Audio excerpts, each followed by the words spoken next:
Era um sábado ensolarado e tudo parecia normal, até que Lucas, um garotinho de 7 anos muito esperto e curioso, resolveu pegar um suco na cozinha. Ele abriu a porta da geladeira e... ploc! Algo estranho aconteceu. Um barulho diferente, como se alguém tivesse soltado um suspiro. Ele arregalou os olhos, olhou de novo, e perguntou em voz baixa: Oi? Tem alguém aí? Para sua surpresa, a geladeira respondeu: Até que enfim alguém me escuta.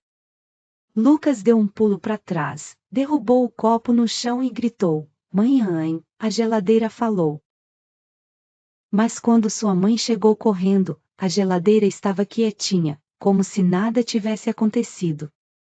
Deve ter sido a sua imaginação, Lucas. Ela sorriu e voltou para a sala. Mas assim que ela saiu, a geladeira falou de novo: Tá difícil aqui, sabia? Faz dias que o iogurte tenta fugir. Lucas ficou de boca aberta. A geladeira tinha até nome, Geladilda. E estava revoltada. Ela começou a reclamar de tudo. O brócolis se esconde atrás da manteiga, a cenoura fica contando piadas ruins e o sorvete ronca de noite. Lucas caiu na risada.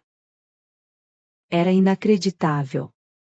Geladilda era muito divertida, mas também cheia de manias.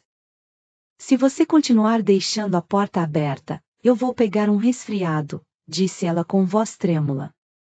De repente, os alimentos começaram a falar também. O queijo dançava, o suco cantava ópera e os ovos faziam acrobacias. Parecia um circo gelado. Lucas não conseguia parar de rir, principalmente quando a maionese decidiu organizar um campeonato de quem fazia a melhor careta. O vencedor? Um pepino com óculos escuros. Mas então, Geladilda fez um pedido sério: Lucas, promete que não vai contar para ninguém? Senão o encanto se quebra, ele prometeu. E desde então, toda vez que está sozinho na cozinha, Lucas sussurra: Oi, Geladilda. E ela responde: Oi, campeão. Quer ouvir uma piada do presunto?